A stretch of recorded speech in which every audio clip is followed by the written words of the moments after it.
Shalom, sekilas info Gereja Baptis Indonesia Elsade Malang. Merujuk pada keputusan pemerintah pusat tentang PPKM darurat se-Jawa Bali berkaitan dengan pelaksanaan ibadah, maka ibadah Raya Minggu Gereja Baptis Indonesia Elsade Malang akan dilakukan secara online melalui Zoom Meeting. Persembahan dan persepuluhan dapat diberikan melalui transfer Bank BRI dengan nomor rekening 0579 0101 2105 506 atas nama Siiningsih Bendahara Gereja. Mari kita terus dukung dalam doa agar situasi pandemi COVID-19 ini dapat selesai dengan pertolongan Tuhan. Tetap semangat, patuhi protokol kesehatan, Tuhan Yesus memberkati.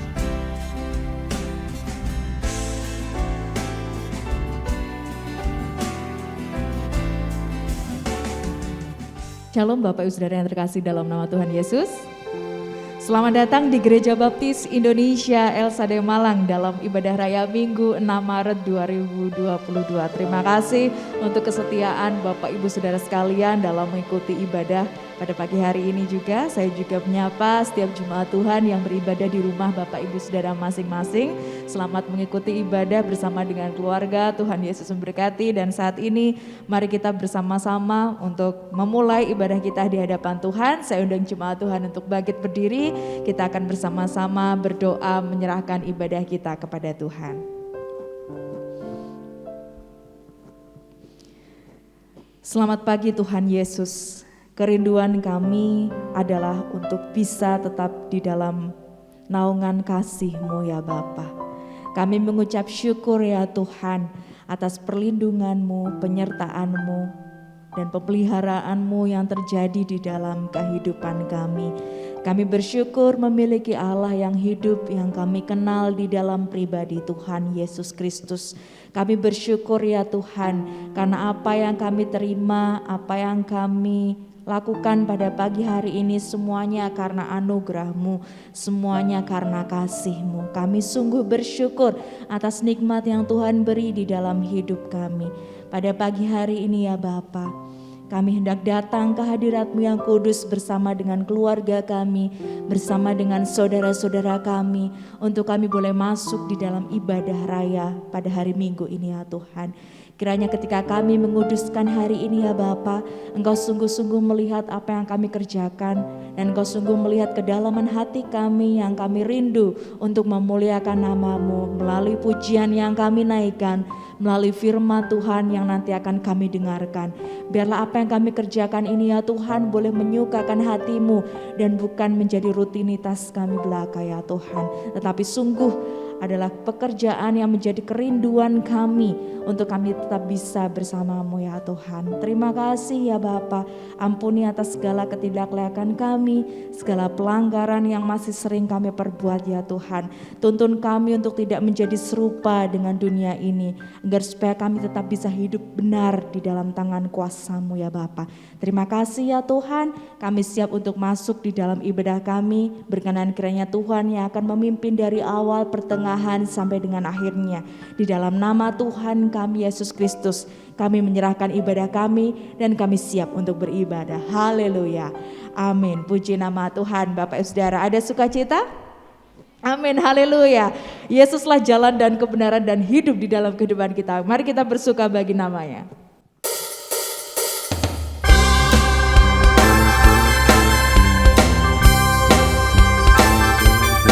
Bertepuk tangan buat sukacita Bapak Ibu Saudara bagi Tuhan. Haleluya.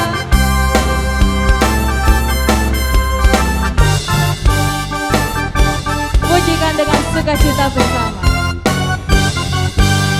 Aku jalan kebenaran dan jalan kehidupan, itu yang Yesus katakan.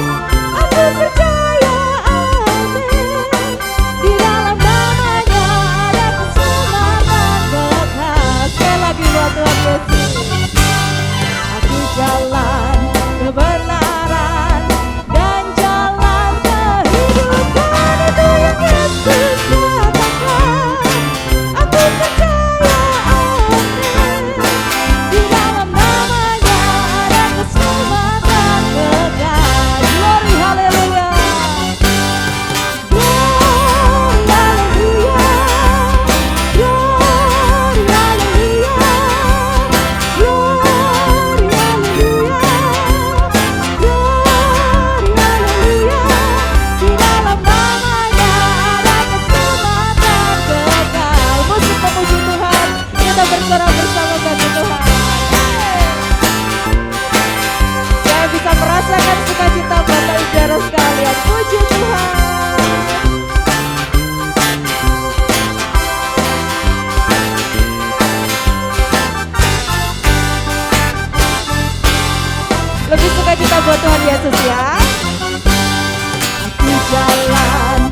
kembali Bapak Saudara.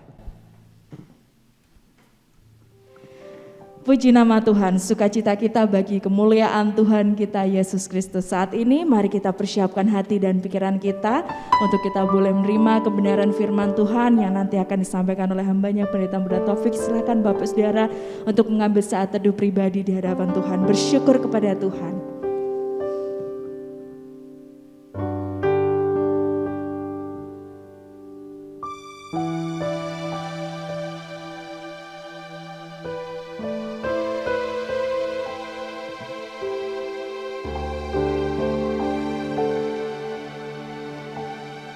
Hati kami rindu ya Tuhan, untuk bisa meneladani sikap hidup-Mu ya Bapa.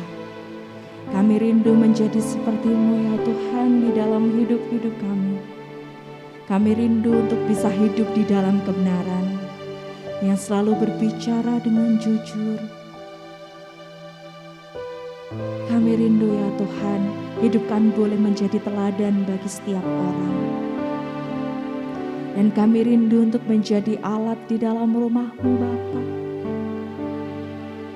Kami rindu boleh Engkau bentuk seturut dengan kehendak-Mu, karena kami yakin dan percaya apa yang Tuhan kehendaki di dalam kehidupan kami adalah kebenaran yang sejati. Kami serahkan hidup kami pada saat ini ke dalam tangan kuasa-Mu Tuhan. Kami rindu untuk dengar-dengaran firman-Mu. Persiapkan hati dan pikiran kami. Anugerahkan kepada kami hati seorang hamba dan telinga seorang murid, sehingga kami boleh mendengar dan kami boleh melakukannya di dalam kehidupan kami. Terimalah pujian penyembahan kami Bapa. Di dalam nama-Mu kami bersyukur dan kami menyembah. Nyatakan pujian bersama-sama. Bagaikan bejana siap dibantu, demikian hidupku di tangan-Mu. Dengan urapan kuasa Roh-Mu, ku dibaharui selalu. Jadikan ku Allah dalam rumah-Mu. Inilah hidupku di tangan-Mu. Bentuklah seturut kehendak-Mu. Pakailah sesuai rencana-Mu. Inilah kerinduan kami Tuhan. Ku mau seperti-Mu Yesus, disempurnakan selalu dalam segenap jalanku, memuliakan nama-Mu.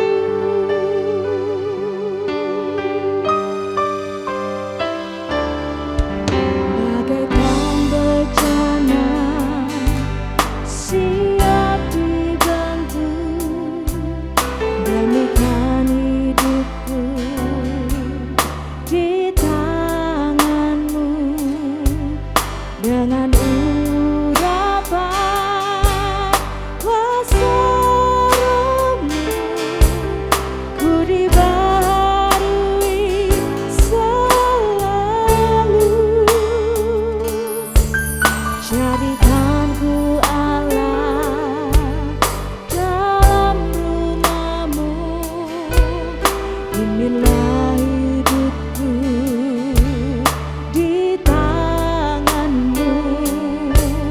Bentuklah seturut kehendak-Mu.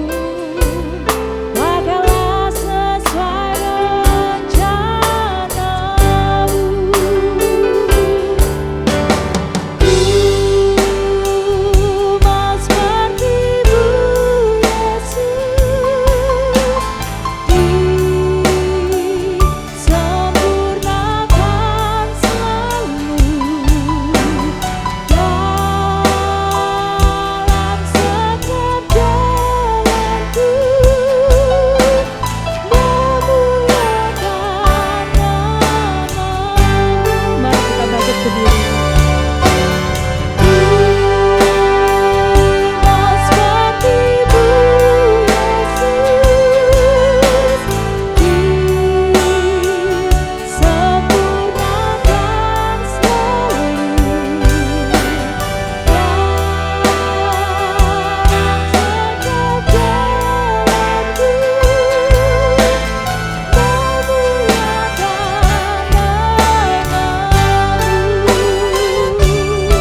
nah seperti-Mu Yesus, disempurnakan selalu. Jangan senang jalanku, memuliakan Nama. Sekali lagi katakan, ku mau seperti-Mu Yesus.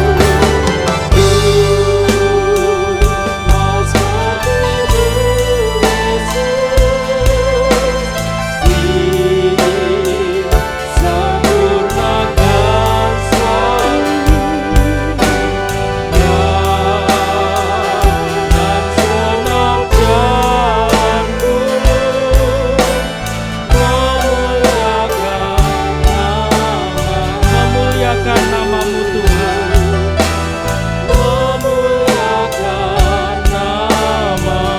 memuliakan nama-Mu.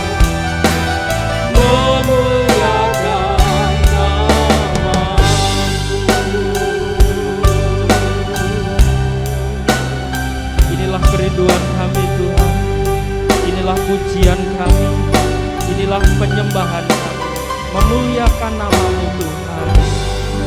Kami percayakan kebenaran firman-Mu Tuhan, pagi ini ke tangan kuasa-Mu. Roh Kudus-Mu yang menuntun dan membimbing kami sekalian. Sembunyikan kami di belakang kaki salib-Mu, sehingga yang nampak hanyalah hormat dan kemuliaan bagi nama Engkau sekalian, baik terhadap hamba-Mu yang menyampaikan firman-Mu, maupun kepada seluruh umat-Mu yang mendengarkan, baik yang di gereja maupun di rumah masing-masing secara online. Kami mempercayakan waktu ke depan kami hanya kepada-Mu. Di dalam satu nama yang penuh kuasa, Tuhan kami Yesus Kristus, kami siap diberkati oleh firman Tuhan. Haleluya. Amin. Silahkan duduk kembali. Salam saudaraku yang dikasihi Tuhan. Puji nama Tuhan, tidak terasa kita sudah memasuki bulan yang baru, bulan Maret, dan kita memasuki minggu pertama di bulan Maret tahun 2022. Berharap kita sekalian semua dalam keadaan sehat, dan kalaupun Tuhan izinkan kita mengalami sakit, kita meyakini, kita percaya pertolongan dan campur tangan Tuhan terjadi dalam kehidupan kita, baik kita sekalian yang ada di gedung gereja maupun kita sekalian yang ada di rumah masing-masing. Dalam kesempatan yang indah ini kita akan bersama-sama belajar kebenaran firman Tuhan dengan satu judul, Hidup Benar. Kita akan belajar bersama-sama kebenaran firman Tuhan dengan satu judul, Hidup Benar. Bapak Ibu Saudaraku yang dikasihi oleh Tuhan, kalau kita perhatikan di slide ada gambar penyimpangan. Ya, baik ketika membuang sampah maupun ketika parkir. Kalau kita perhatikan di sana ada penyimpangan. Bagaimana membuang sampah di sembarangan tempat, tidak pada tempatnya. Lalu kalau kita lihat gambar sepeda motor yang tertata rapi itu, namun di sana ada penyimpangan karena di situ sesungguhnya bukan tempat untuk parkir ya. Ada rambu-rambu di sana dilarang parkir. Nah, berbicara tentang penyimpangan Bapak Ibu Saudaraku, itu pasti dilakukan dengan sadar. Dan itu sudah pasti dilakukan dengan sengaja. Tidak ada penyimpangan yang dilakukan dengan tidak sadar atau tidak sengaja. Kalau kita perhatikan orang yang membuang sampah itu, dia melakukannya dengan sadar dan dengan sengaja. Ketika orang parkir di tempat yang di situ sudah ada tulisannya dilarang parkir dan dia tetap parkir di situ, dia juga melakukannya dengan sadar dan sengaja. Bapak Ibu Saudaraku, mari kita perhatikan di dalam kehidupan kita. Ketika ada penyimpangan-penyimpangan di dalam kehidupan kita, maka yang harus kita ketahui, penyimpangan itu bisa terjadi karena ada kesadaran dan karena ada kesengajaan yang kita lakukan. Apa yang firman Tuhan katakan? Yang firman Tuhan katakan di dalam Yakobus pasal 4 ayat 17, dalam bahasa Indonesia masa kini mengatakan, orang yang tahu apa yang baik yang harus dilakukannya, tetapi tidak melakukannya, orang itu berdosa. Itu artinya bahwa penyimpangan yang itu dilakukan secara sadar dan sengaja adalah dosa di hadapan Tuhan. Jadi kalau saudara dan saya tahu harus melakukan yang benar, tapi saudara dan saya tidak melakukan yang benar, itu adalah dosa di hadapan Tuhan. Contoh itu tadi, meskipun hanya membuang sampah yang harusnya pada tempatnya dan tidak pada tempatnya, dan kita tahu sebagaimana seharusnya kita membuang sampah itu, maka kita adalah berdosa. Segala bentuk penyimpangan apapun yang kita lakukan secara sadar dan sengaja itu adalah dosa di hadapan Tuhan. Lalu berikutnya saudaraku, bicara tentang perilaku benar. Perilaku benar itu berbicara tentang sebuah keharusan. Jadi perilaku benar itu menjadi sebuah keharusan, menjadi sebuah gaya hidup saudara dan saya sebagai anak-anak Tuhan. Ini perbedaan dari penyimpangan tadi. Kalau penyimpangan itu dilakukan secara sadar dan sengaja, dan itu adalah dosa di hadapan Tuhan, maka perilaku benar itu sebuah keharusan yang itu berbeda dengan penyimpangan. Contohnya ya membuang sampah pada tempatnya, itu adalah perilaku yang benar. Contohnya memarkir kendaraan ya sesuai dengan tempatnya. Di situ ada tulisan ya, parkir untuk sepeda. Ya sepeda diparkir di situ. Dia tidak berparkir di tempat yang lain. Nah itu adalah sebuah keharusan. Jadi perilaku benar itu adalah sebuah keharusan. Itu sebabnya firman Tuhan mengatakan di dalam Efesus pasal 2 ayat 10, karena kita ini buatan Allah, saudara dan saya buatan Allah, diciptakan dalam Kristus Yesus. Untuk apa? Untuk melakukan pekerjaan baik yang dipersiapkan Allah sebelumnya, dan Yesus mau supaya kita hidup di dalamnya. Itu sebabnya perilaku benar itu sebuah keharusan. Karena Tuhan sudah menciptakan saudara dan saya. Karena Tuhan sudah membuat saudara dan saya baru di dalam Kristus Yesus Tuhan. Untuk apa? Bukan untuk melakukan penyimpangan, tetapi untuk melakukan pekerjaan baik, untuk melakukan perilaku yang benar dalam seluruh aspek kehidupan kita. Nah ini ya, jadi pertama penyimpangan itu pasti dilakukan secara sadar dan sengaja, dan itu adalah dosa di hadapan Tuhan. Dan di dalam Kristus Yesus perilaku benar itu adalah sebuah keharusan yang tidak bisa ditawar. Karena Tuhan Yesus sudah menyiapkan pekerjaan baik untuk saudara dan saya yang harus kita kerjakan dan lakukan. Jadi perilaku benar itu sebuah keharusan. Nah mari kita akan melihat dalam Kejadian 6 saudara, ayat 9 sampai dengan 22. Mari kita akan buka Alkitab kita. Di dalam Kejadian pasal 6 ayat 9 sampai 22 tentang riwayat Nuh. Ya, kita akan belajar bagaimana hidup benar yang dilakukan oleh Nuh pada zamannya, pada saat itu. Kejadian 6 ayat 9 sampai 22. Inilah riwayat Nuh. Nuh adalah seorang yang benar dan tidak bercela di antara orang-orang sejamannya. Dan Nuh itu hidup bergaul dengan Allah. Nuh memperanakkan 3 orang laki-laki, Sem, Ham, dan Yafet. Adapun bumi itu telah rusak di hadapan Allah dan penuh dengan kekerasan. Allah menilik bumi itu dan sungguhlah rusak benar, sebab semua manusia menjalankan hidup yang rusak di bumi. Berfirmanlah Allah kepada Nuh, aku telah memutuskan untuk mengakhiri hidup segala makhluk, sebab bumi telah penuh dengan kekerasan oleh mereka. Jadi aku akan memusnahkan mereka bersama-sama dengan bumi. Buatlah bagimu sebuah bahtera dari kayu gofir. Bahtera itu harus kau buat berpetak-petak dan harus kau tutup dengan pakal dari luar dan dari dalam. Beginilah engkau harus membuat bahtera itu, 300 hasta panjangnya, 50 hasta lebarnya, dan 30 hasta tingginya. Buatlah atap pada bahtera itu dan selesaikanlah bahtera itu sampai sehasta dari atas dan pasanglah pintunya pada lambungnya. Buatlah bahtera itu bertingkat bawah, tengah, dan atas. Sebab sesungguhnya aku akan mendatangkan air bah meliputi bumi untuk memusnahkan segala yang hidup dan bernyawa di kolong langit, segala yang ada di bumi akan mati binasa. Tetapi dengan engkau, aku akan mengadakan perjanjianku, dan engkau akan masuk ke dalam bahtera itu, engkau bersama dengan anak-anakmu dan istrimu dan istri anak-anakmu. Dan dari segala yang hidup, dari segala makhluk, dari semuanya haruslah engkau bawa satu pasang ke dalam bahtera itu, supaya terpelihara hidupnya bersama-sama dengan engkau. Jantan dan betina harus kau bawa. Dari segala jenis burung dan dari segala jenis hewan, dari segala jenis binatang melata di muka bumi, dari semuanya itu harus datang satu pasang kepadamu, supaya terpelihara hidupnya. Dan engkau bawalah bagimu segala apa yang dapat dimakan, kumpulkanlah itu padamu untuk menjadi makanan bagimu dan bagi mereka.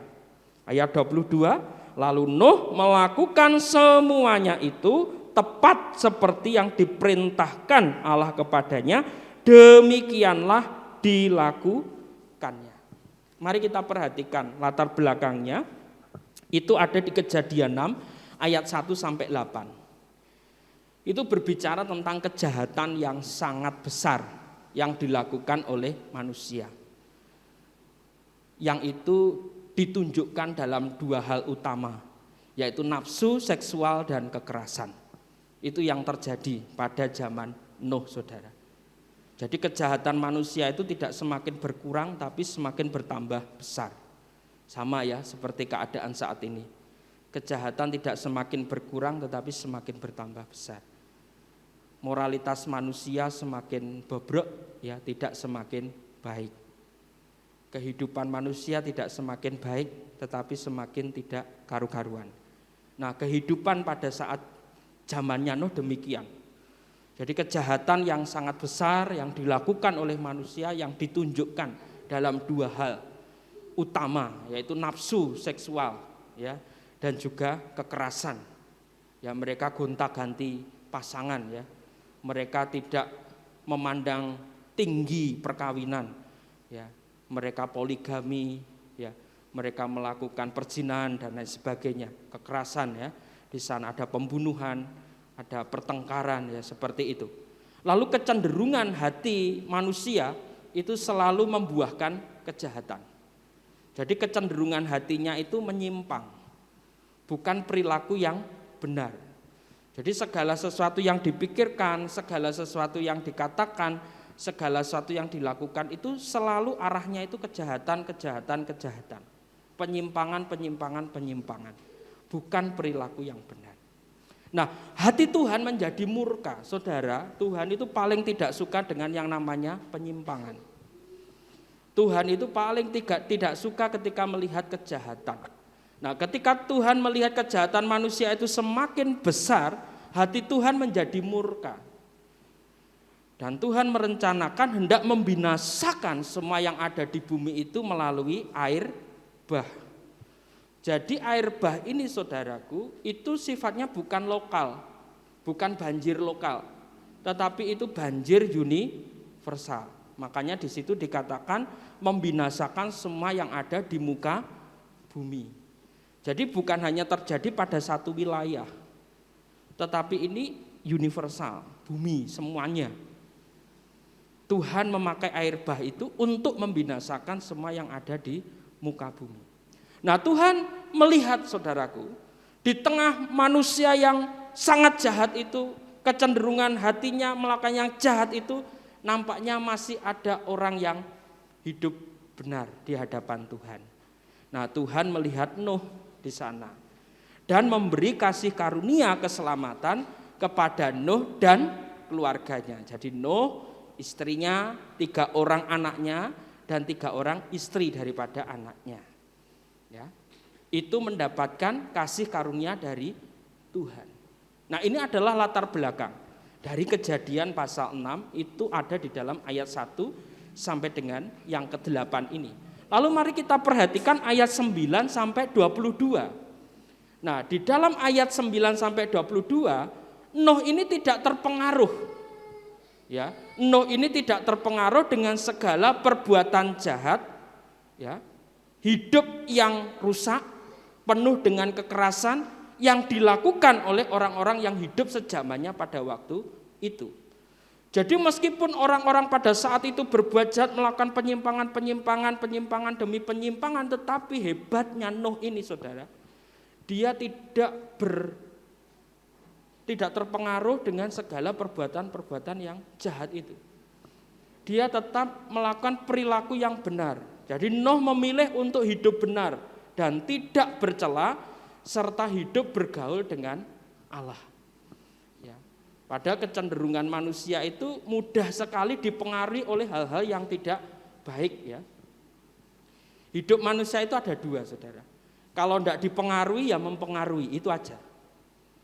Ya, kecenderungan manusia itu kalau tidak dipengaruhi dia mempengaruhi. Nah, Nuh ini, saudaraku, meskipun orang-orang yang di sekelilingnya itu adalah orang-orang yang melakukan kejahatan tadi, tetapi Nuh ini tidak terpengaruh. Sehingga Nuh ini tetap hidup benar. Dia tidak bercela serta hidup bergaul dengan Allah. Apa maksudnya Nuh ini hidup benar dan tidak bercela, saudara? Yang pertama, Nuh ini punya pikiran, perkataan, dan tindakan yang sesuai dengan imannya kepada Tuhan. Jadi pikiran, perkataan, dan tindakannya Nuh ini sesuai dengan imannya kepada Tuhan. Sehingga itu sebabnya Nuh ini tidak terpengaruh dengan perbuatan-perbuatan jahat yang dilakukan oleh orang-orang sejamannya. Karena pikiran, perkataan, dan tindakannya Nuh ini sesuai dengan imannya kepada Tuhan. Lalu yang kedua, saudara, perilakunya itu tidak mengikuti kebiasaan jahat. Nah, ini kata kuncinya, tidak mengikuti. Ya, kalau kita lihat penyimpangan tadi, kita bisa saja mengikuti untuk ikut menyimpang. Tapi kalau bicara tentang perilaku benar tadi, kita bisa saja mengikuti perilaku yang benar. Tapi manusia lebih mudah mengikuti penyimpangan daripada perilaku yang benar. Jadi ikut-ikutan untuk tidak baik gitu ya, ikut-ikutan untuk berbuat jahat. Nah, perilakunya Nuh ini tidak mengikuti kebiasaan jahat yang dilakukan oleh orang-orang sejamannya. Jadi bagi Nuh tidak ada pembunuhan, bagi Nuh tidak ada kawin cerai, bagi Nuh tidak ada penipuan. Tidak ada dalam kamus hidupnya Nuh. Karena yaitu tadi, Nuh hidupnya sesuai dengan imannya kepada Tuhan. Jadi tidak mengikuti kebiasaan yang jahat. Nah, sekarang mari kita lihat kehidupan kita. Ketika kita hidup di tengah-tengah dunia yang jahat, orang-orang yang banyak melakukan penyimpangan-penyimpangan, ya, banyak yang melakukan yang tidak benar, ya. Apakah kita bisa menjadi seperti Nuh, ataukah kita justru terpengaruh dan mengikuti kebiasaan jahat yang dilakukan oleh orang-orang di sekeliling kita yang belum mengenal akan Tuhan? Nah, itu menjadi perenungan buat kita sekalian. Nah, sehingga mari kita belajar kebenaran apa yang kita bisa dapatkan dari Nuh ini. Yang pertama, kita harus waspada dengan pengaruh negatif. Nah, ini ya, kita harus waspada dengan pengaruh negatif. Janganlah kamu sesat, ya, 1 Korintus 15 ayat 33. Janganlah kamu sesat.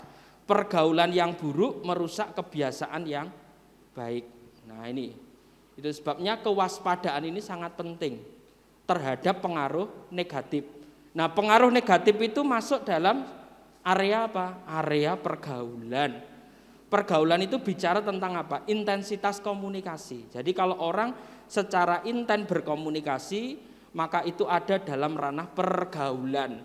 Nah, intensitasnya itu, keseringannya untuk bergaul itu akan banyak mempengaruhi hidupnya. Nah, kalau pergaulannya itu tidak baik, pasti akan memberikan pengaruh kepada kebiasaan baik yang dimiliki. Akhirnya menjadi rusak kebiasaan yang baik itu karena pergaulan yang buruk terpengaruh. Hati-hati, saudara, ya. Jadi pergaulan itu punya pengaruh yang luar biasa, sehingga kita harus waspada. Ketika pergaulan itu sudah mengarah kepada yang tidak baik, maka kita harus segera meninggalkan pergaulan itu. Supaya kebiasaan yang baik itu tidak dirusak oleh pergaulan yang buruk itu. Lalu yang kedua, lebih baik mencegah daripada mengobati. Waspada dengan pengaruh positif itu artinya lebih baik mencegah daripada mengobati. Sama seperti kesehatan, ya lebih baik mencegah daripada mengobati. Kalau sudah sakit diobati, untuk sembuh itu butuh waktu yang tidak sebentar. Itu sebabnya sebelum sakit dicegah dulu bagaimana caranya supaya tidak sakit. Nah, jadi kewaspadaan dengan pengaruh negatif itu juga demikian. Artinya kita harus menjauhi segala yang jahat, itu sebagai bentuk pencegahannya. Menjaga kemurnian iman kita agar kita tidak tercemar oleh dunia. Itu yang harus kita lakukan. Nah, yang berikutnya waspada dengan pengaruh negatif, kita harus mawas diri agar tidak terjerumus kepada kehidupan yang rusak. Mari kita lihat dalam Filipi pasal yang kedua ya. Mari kita akan membuka Alkitab kita dalam Filipi pasal yang kedua. Filipi pasal yang kedua ayat yang ke-12 dan dilanjutkan nanti ayat 15 dan 16. Filipi pasal 2 ayat 12.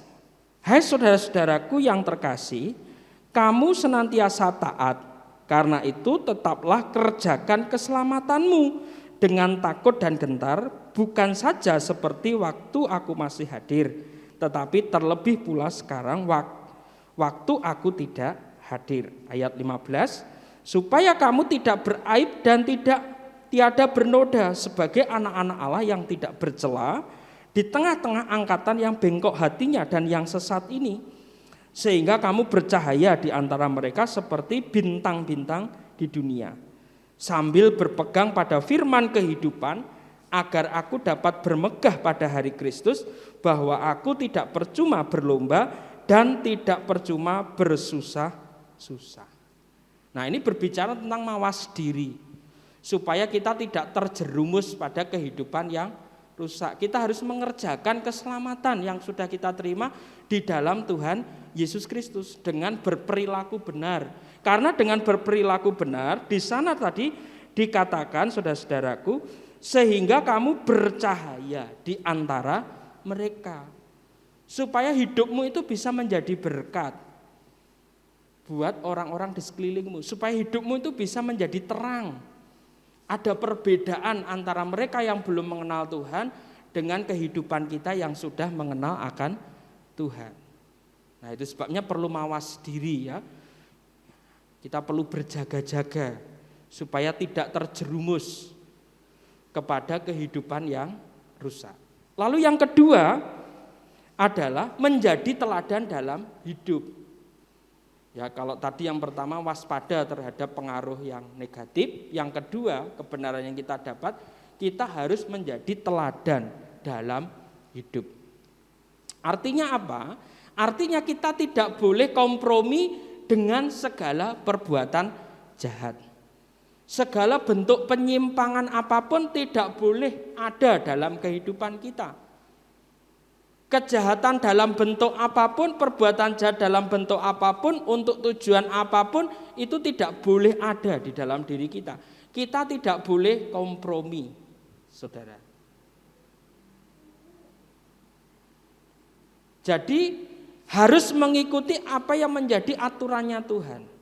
Harus mengikuti apa yang firman Tuhan katakan. Ya. Jadi kita tidak boleh melanggar apa yang menjadi ketetapan firman Tuhan. Itu artinya kita tidak boleh kompromi dengan segala perbuatan yang jahat. Lalu yang kedua, memiliki cara hidup yang berbeda. Hidup yang harus sesuai dengan iman kepada Yesus, yang memiliki standar moral yang tinggi, memiliki persekutuan yang sangat erat dengan Allah. Contohnya ya ini ya, tetap setia meskipun banyak yang tidak setia. Nah ini saudaraku ya, di tengah tantangan pandemi ini banyak orang yang sudah mulai tidak setia. Tidak setia dengan apapun, termasuk tidak setia dengan Tuhan. Tetapi kalau kita mau menjadi teladan, kita akan tetap setia meskipun banyak yang tidak setia. Ngapain saya setia? Toh banyak yang tidak setia, begitu ya. Lalu yang kedua, tetap jujur meskipun ada celah untuk tidak jujur. Di tengah banyak situasi sekarang ini ada banyak orang yang tidak jujur. Ada banyak celah untuk tidak jujur. Tetapi ketika kita menjadi teladan dalam hidup, kita akan memilih untuk tetap jujur. Lalu tetap berdoa dan membaca firman Tuhan meskipun ada banyak kesibukan. Ya, sesibuk apapun ya kehidupan kita, tetap ada waktu untuk berdoa, tetap ada waktu untuk membaca firman Tuhan. Dalam kelas pemuritan pemuda, ya, kemarin kami belajar bersama-sama bagaimana hidup di dalam Kristus itu adalah dua hal, yaitu pengabdian dan menghafalkan ayat firman Tuhan. Pengabdian itu artinya apa? Memberikan waktu yang tetap, memberikan tempat yang tetap untuk datang kepada Tuhan setiap hari, ya, setiap hari. Misalkan menetapkan waktu pagi jam 7 sampai dengan jam 8 untuk berdoa, ya, untuk memuji Tuhan dan untuk menghafalkan ayat firman Tuhan. Dan itu dilakukan setiap hari, ya, tidak berubah-ubah. Jadi artinya ini adalah kehidupan bagaimana saudara dan saya hidup di dalam Kristus. Jadi tetap berdoa, tetap baca firman Tuhan meskipun ada banyak kesibukan. Tidak ada alasan bagi kita untuk kita tidak bisa berdoa, untuk kita tidak bisa membaca firman Tuhan, sesibuk apapun. Ya, Tuhan memberikan waktu 24 jam, silahkan memilih waktu di mana saudara dan saya bisa tetap berdoa dan membaca firman Tuhan. Ya, minimal berikan waktu 20 sampai 30 menit ya, minimal itu ya. Ya, lebih dari itu sangat baik. Minimal ada waktu 20 sampai 30 menit untuk bisa berdoa, untuk bisa baca firman Tuhan, untuk bisa menghafalkan ayat firman Tuhan, untuk bisa memuji Tuhan. Lalu tetap beribadah meskipun muncul godaan. Nah, ini menjadi teladan dalam hidup saudara. Kita tetap beribadah, tetap mampu beribadah meskipun muncul godaan. Ya. Bagaimana kita bisa menjadi teladan dalam hidup ketika Yesus itu menjadi urutan yang paling pertama dalam hidup kita? Kalau Tuhan Yesus sudah menjadi yang paling utama di dalam kehidupan kita, sudah pasti saudara dan saya akan mampu menjadi teladan hidup. Mengapa? Karena yang kita prioritaskan adalah Tuhan, yang lain mengikuti. Tetapi seringkali yang membuat kita tidak bisa menjadi teladan dalam hidup ketika Yesus itu tidak menjadi prioritas utama dalam hidup kita. Yang menjadi prioritas utama dalam hidup kita adalah diri kita sendiri, kepentingan diri kita sendiri, kesibukan kita, ya, aktivitas kita. Jadi bukan Yesusnya yang utama. Nah, untuk hidup benar, untuk perilaku benar, itu kita harus menjadi teladan dalam hidup dengan cara hidup di dalam Yesus. Ketika kita hidup di dalam Yesus berarti memprioritaskan Yesus yang paling utama dalam diri kita. Nah, yang ketiga saudara, kita kembali dalam konteks Nuh tadi, yaitu melakukan yang diperintahkan oleh Tuhan. Jadi perilaku benar, hidup benar itu bagaimana mampu melakukan yang diperintahkan oleh Tuhan. Kalau kita perhatikan tadi ada perintah ya, yang disampaikan oleh Tuhan kepada Nuh untuk membuat bahtera. Mari kita perhatikan ayat 22. Ayat 22 itu bukti kalau Nuh melakukan yang diperintahkan oleh Tuhan. Lalu Nuh melakukan semuanya itu tepat seperti yang diperintahkan Allah kepadanya. Demikianlah dilakukannya. Jadi setiap perintah yang diberikan oleh Tuhan itu tepat dilakukan oleh Nuh. Nuh tidak menambahi dan tidak mengurangi. Itu arti kata tepat saudara. Ya, kalau Tuhan bilang A, ya kita dengarnya A. Kalau Tuhan bilang B, ya kita dengarnya B. Ya itu tepat ya, sama persis dengan apa yang disampaikan oleh Tuhan. Melakukan perintah Tuhan dengan tepat seperti yang telah difirmankannya. Kalau Tuhan katakan doakanlah musuhmu, ya sudah. Ya berarti kita harus mendoakan musuh kita, tidak ada kata lain.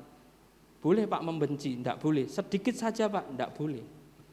Karena perintahnya doakan musuhmu, kasih musuhmu. Ya berarti memang kita harus mendoakan, kita harus mengasihi. Jengkel Pak, ya tidak boleh, dosa tetepan. Karena kita tidak boleh jengkel dengan musuh kita. Karena firman Tuhan mengatakan bahwa kita harus mengasihi musuh kita harus mendoakan musuh kita. Tidak ada firman Tuhan mengatakan kamu boleh jengkel dengan musuhmu, tidak ada. Ya Tuhan tidak pernah berkata demikian. Nah jadi kita harus melakukan tepat seperti yang difirmankan oleh Tuhan. Kalau firman-Nya mengatakan jangan membunuh, ya apapun ininya ya kita tidak boleh, ya firman-Nya memang begitu. Jadi kalau kita melakukan itu pasti ada konsekuensi. Ya. Jadi mari kita melakukan tepat seperti yang difirmankan oleh Tuhan. Tepat.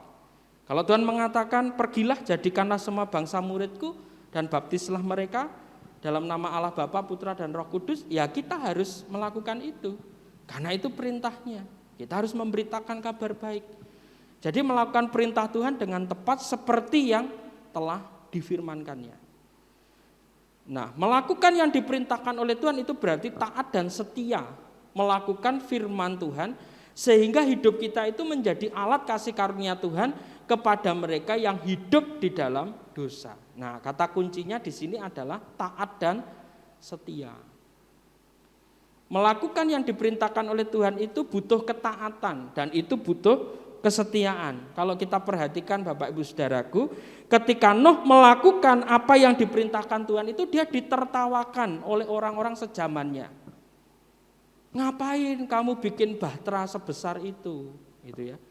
Ditertawain. Ya, diejek, direndahkan. Tetapi Nuh setia, Saudara. Selain taat, Nuh setia. Meskipun orang-orang ngomong seperti itu, dia tetap melakukan apa yang menjadi perintah Tuhan. Nah, jadi kesetiaan itu teruji oleh apa? Waktu. Bicara tentang kesetiaan itu, Tuhan pakai waktu. Tuhan pakai situasi, kondisi sebagai ujiannya. Tuhan tidak menginginkan kesetiaan kita hanya sekarang. Tapi Tuhan menginginkan kesetiaan kita sampai kita dipanggil Tuhan. Sama ya, kalau kita setia maka kita tidak hanya beribadah itu minggu ini saja. Tapi minggu-minggu berikutnya ya akan tetap beribadah. Meskipun ada banyak godaan ya. Puji Tuhan sekarang ada siaran tunda. Jadi kalau tidak bisa ikut pagi atau tidak bisa ikut online, melalui siaran tunda kita bisa beribadah sendiri. Kalau dulu sebelum pandemi sangat sulit ya, sekali kita tidak bisa ibadah, tidak ada siaran tunda, siaran ulang, tidak ada.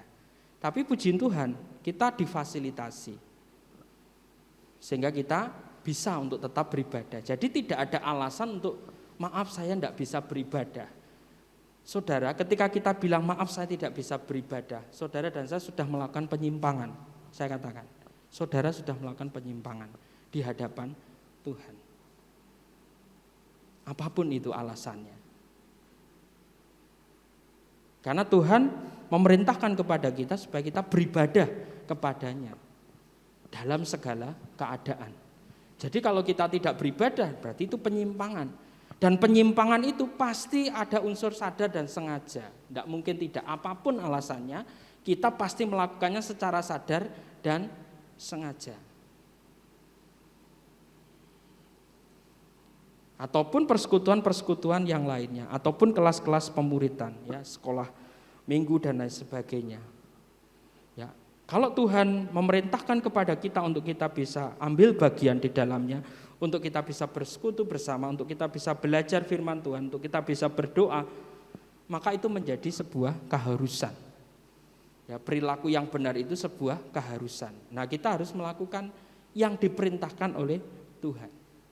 Nah, sebagai kesimpulan saudara, perenungan kita pagi ini, hidup kita ini adalah kitab suci yang bisa dibaca oleh sesama kita. Setiap hari itu kehidupan kita dibaca oleh orang-orang di sekeliling kita.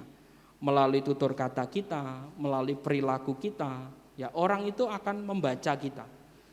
Nah, kesaksian hidup kita itu harus menjadi alat yang dipakai oleh Tuhan.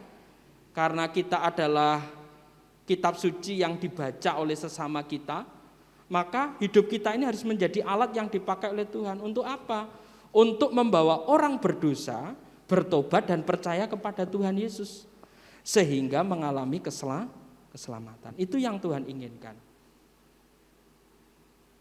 melalui kehidupan saudara dan saya. Hidup kita ini kitab suci yang bisa dibaca oleh sesama kita. Ya, bisa dibaca baik, bisa dibaca buruk. Nah, Tuhan menginginkan supaya orang-orang di sekeliling kita ini membacanya baik, sehingga hidup kita bisa menjadi kesaksian, menjadi alat Tuhan untuk membawa orang berdosa itu bertobat dan percaya kepada Tuhan Yesus, sehingga mereka boleh mengalami keselamatan. Di akhir firman Tuhan ini saya mengatakan, hidup benar sebagai murid Yesus adalah satu-satunya pilihan yang harus dilakukan di tengah-tengah dunia yang penuh kejahatan saat ini. Jadi jauhkan diri dari penyimpangan, tetapi lakukan hidup yang benar. Karena itu satu-satunya pilihan, tidak ada pilihan yang lain yang harus kita lakukan di tengah-tengah dunia yang penuh kejahatan ini. Amin. Mari kita berdiri bersama-sama. Saya mengajak kita sekalian untuk masing-masing berdoa secara pribadi, meresponi apa yang Bapak Ibu Saudaraku sudah dengar akan firman Tuhan, hidup benar pada pagi hari ini. Apakah saudara dan saya sudah memiliki kewaspadaan terhadap pengaruh-pengaruh negatif? Apakah saudara dan saya sungguh-sungguh taat melakukan apa yang Tuhan perintahkan di dalam kehidupan saudara? Saya mengajak masing-masing untuk merenungkan ini, untuk berdoa secara pribadi di hadapan Tuhan.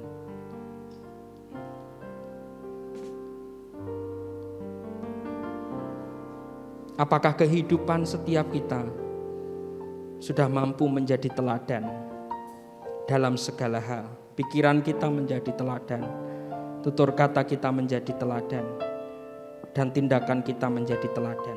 Meskipun kehidupan orang-orang di sekeliling kita melakukan yang tidak benar di hadapan Tuhan. Apakah Yesus sudah menjadi prioritas utama di dalam kehidupan kita?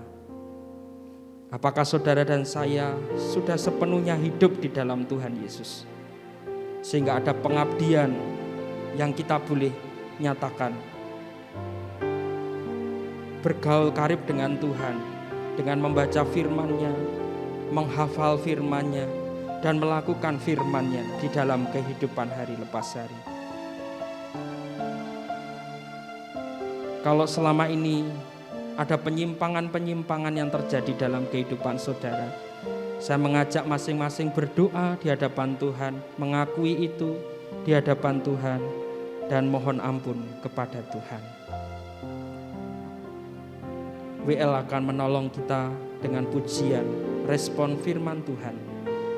Kau Bapa yang setia, tak pernah sedetik kau tinggalkan diriku. Silakan masing-masing tetap berdoa di hadapan Tuhan.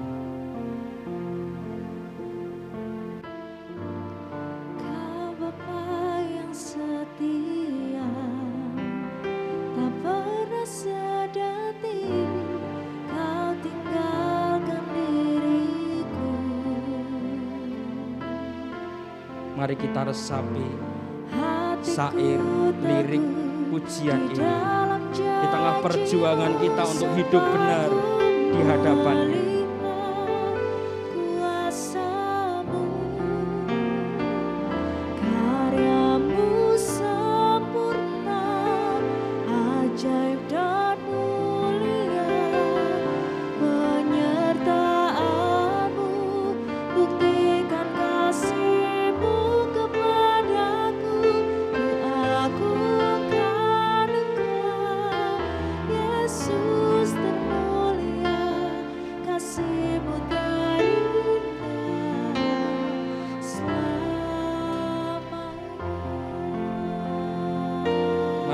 pujikan bersama Engkau Bapa yang setia. Kau Bapa yang setia, tak pernah sedetik Kau tinggalkan diriku.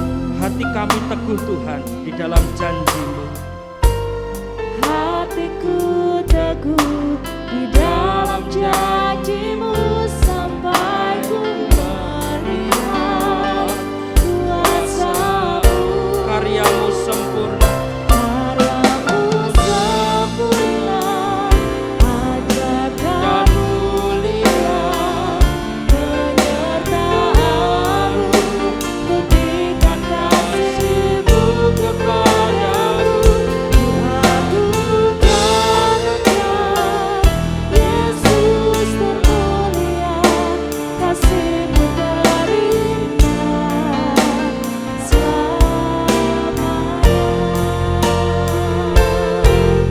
Ku tetap berharap di dalam kesesatan, ku tetap percaya walau tak melihat, sebab ku yakin karya-Mu sempurna, ajaib dan mulia, penyertaan-Mu, buktikan kasih-Mu kepadaku. Kuagungkan Engkau,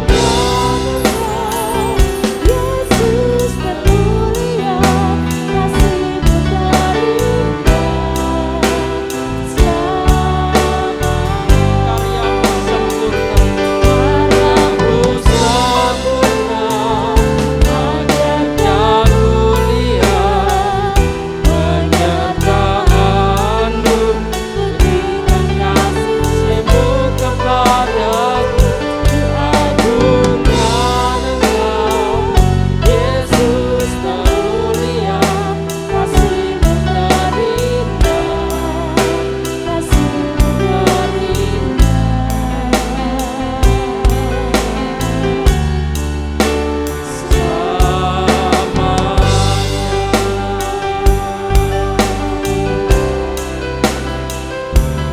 mari kita satu di dalam doa.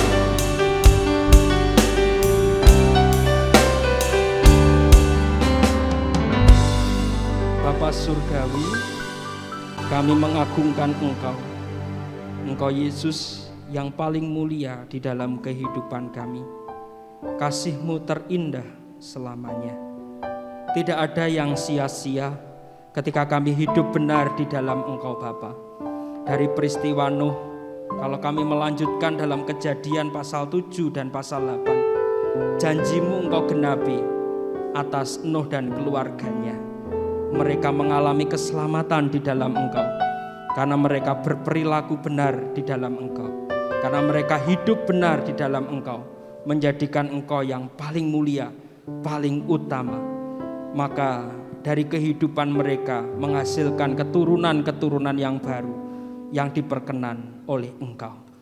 Sungguh Tuhan, kami meyakini, kami percaya hidup benar menjadi satu-satunya pilihan buat kami anak-anak-Mu, buat kami sebagai murid-murid-Mu, untuk hidup kami bisa menjadi berkat bagi banyak orang, untuk hidup kami bisa membawa banyak orang kepada Engkau, mengalami keselamatan di dalam Engkau. Untuk itu mampukan Roh Kudus-Mu yang berkarya atas setiap kami, untuk kami taat dan setia sampai dengan kesudahannya nanti, meninggikan nama-Mu, memuliakan nama-Mu dalam seluruh kehidupan kami, dari sekarang sampai Engkau memanggil kami. Sehingga kehidupan yang Tuhan percayakan menjadi kesempatan bagi kami untuk melayani Engkau, kesempatan untuk beribadah di hadapan Engkau, kesempatan untuk bersekutu di hadapan Engkau, kesempatan untuk semakin dekat dengan Engkau, berdoa, membaca firman-Mu, dan menjadi berkat melalui perbuatan-perbuatan baik yang kami lakukan kepada orang-orang di sekeliling kami. Kami rindukan itu terjadi Bapa, tergenapi dalam kehidupan kami. Karena kami meyakini, kami percaya kami yakin pertolongan dan campur tangan-Mu terjadi atas setiap kami.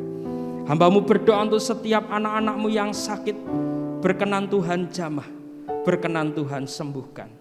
Untuk setiap anak-anak-Mu di dalam pekerjaan mereka, Tuhan yang akan menolong, Tuhan yang akan membawa mereka untuk sukses dan berhasil dalam pekerjaannya, dan memuliakan nama-Mu melalui pekerjaannya itu.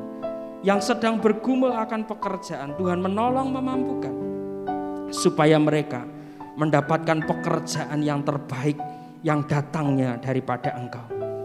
Untuk setiap anak-anak-Mu yang sekolah, dalam menjalankan studi mereka, pendidikan mereka, dalam setiap tugas-tugas mereka, dalam ujian-ujian yang mereka harus jalani, Tuhan menolong, Tuhan memampukan. Berikan ketekunan, berikan kerajinan, berikan daya ingat yang setia, berikan kepandaian, kecerdasan. Tuhan perlengkapi untuk kelak menjadi pemimpin yang hebat dan luar biasa, yang menyenangkan hati Engkau, yang memiliki masa depan yang cerah dan penuh harapan.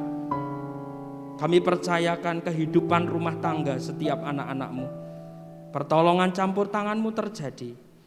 Kehidupan suami istri memiliki standar moral yang luar biasa di hadapan Tuhan, menjaga kekudusan di dalam Tuhan, menjaga kesetiaan di dalam Tuhan, yang dilandasi dengan kasih yang datangnya daripada Engkau.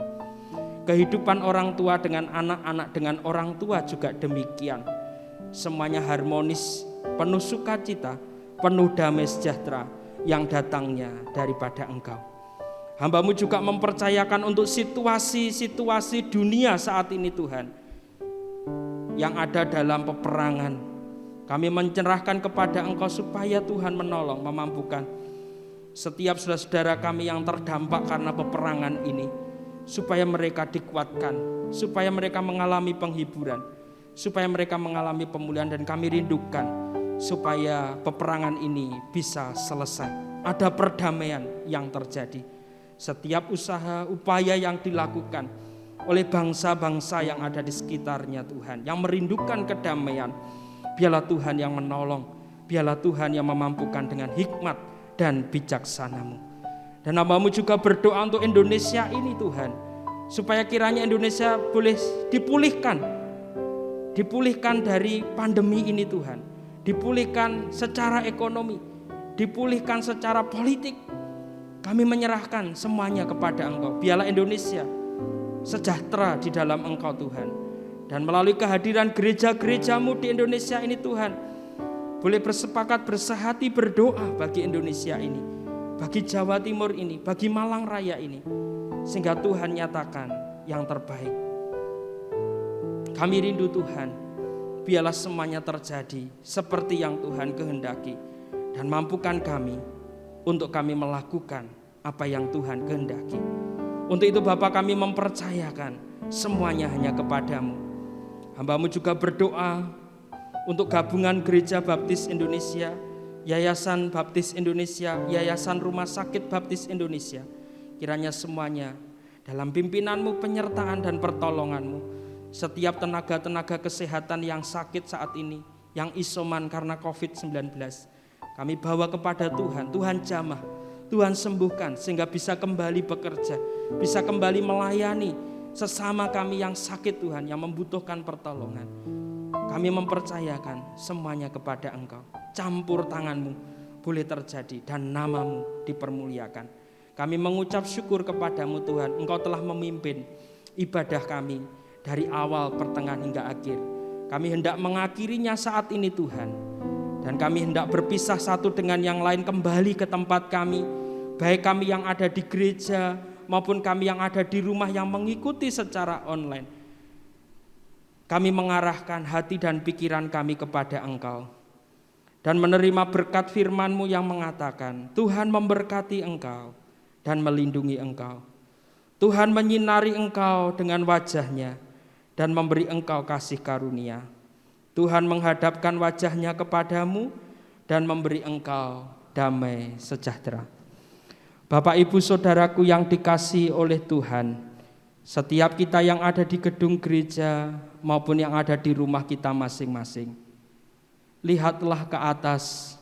Tuhan membukakan tingkap-tingkap langitnya, dan mencurahkan berkat yang berkelimpahan di dalam Allah Bapa, di dalam cinta kasih-Nya melalui anaknya yang tunggal Yesus Kristus, yang telah mati untuk kita sekalian, yang telah bangkit dan yang telah naik ke surga menyediakan tempat bagi kita sekalian, dan mencurahkan kuasa Roh Kudus yang menyertai dan mempersatukan kita sekalian untuk menantikan kedatangannya yang kedua kali.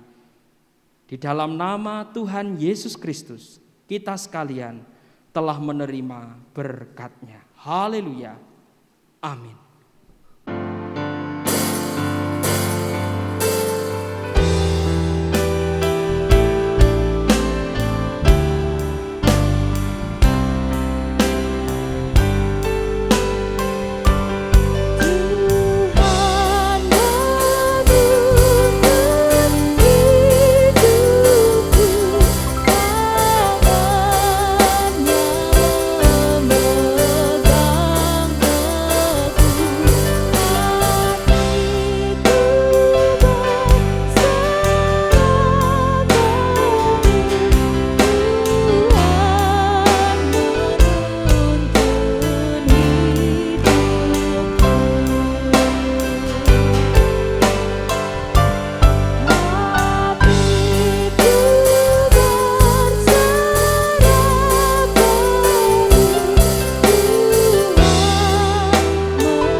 Terima kasih untuk kebersamaan kita sekalian dalam ibadah Raya Minggu 6 Maret 2022. Sampai berjumpa minggu depan. Tuhan Yesus memberkati.